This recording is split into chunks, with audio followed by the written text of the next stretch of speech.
കൂട്ടുകാരെയും പോലെ നിങ്ങൾക്കും കുറേ കൂട്ടുകാർ ഉണ്ടാകുമെന്നറിയാം. സൗഹൃദം വളരെ മൂല്യമേറിയതാണെന്ന് ഞാൻ മനസ്സിലാക്കുന്നു. ഒരു കാരണത്താലും നാം നമ്മുടെ കൂട്ടുകാരെ ചതിക്കരുത്.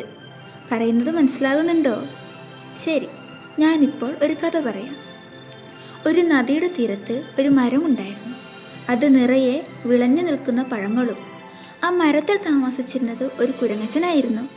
ഒരു ദിവസം ആ നദിക്കരയിൽ ഒരു വലിയ മുതലയെ കുരങ്ങച്ചൻ കണ്ടു. ഭക്ഷണത്തിനായി തിരയുകയായിരുന്നു അത്. നമ്മുടെ കുരങ്ങച്ചൻ ഒരു ദയാലുവായിരുന്നു. അവൻ മുതലയ്ക്ക് കുറച്ച് ആപ്പിൾ നൽകി. കുരങ്ങച്ചൻ്റെ സ്നേഹത്തിൽ മുതല അതിയായി സന്തോഷിച്ചു.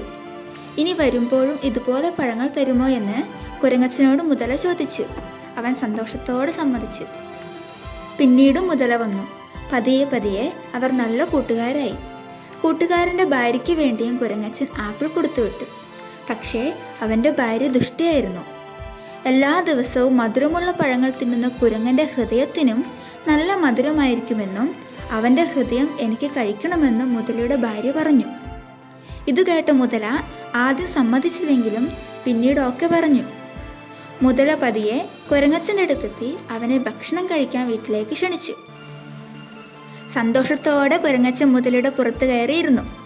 വഴിയിൽ വെച്ച് നിഷ്കളങ്കനായ മുതല എന്തിനാണ് വീട്ടിലേക്ക് വിളിച്ചതെന്ന കാര്യം കുരങ്ങനോട് തുറന്നു പറയുന്നു. പക്ഷേ നമ്മുടെ കുരങ്ങച്ചൻ ആളൊരു മിടുക്കനായിരുന്നു. അവൻ ചോദിച്ചു, "ഓ, എന്തുകൊണ്ട് ഇക്കാര്യം നീ എന്നോട് നേരത്തെ പറഞ്ഞില്ല? എൻ്റെ ഹൃദയം എടുക്കാൻ ഞാൻ മറന്നുപോയി. അത് മരത്തിന് മുകളിൽ ഇരിക്കുക. നമുക്കത് തിരികെ പോയി എടുക്കാം." മണ്ടനായ മുതല തിരികെ മരത്തിനരികിലേക്ക് നീന്തി. മരത്തിനടുത്തെത്തിയതും കുരങ്ങച്ചൻ മരത്തിലേക്ക് ഒരൊറ്റ ചാട്ടം.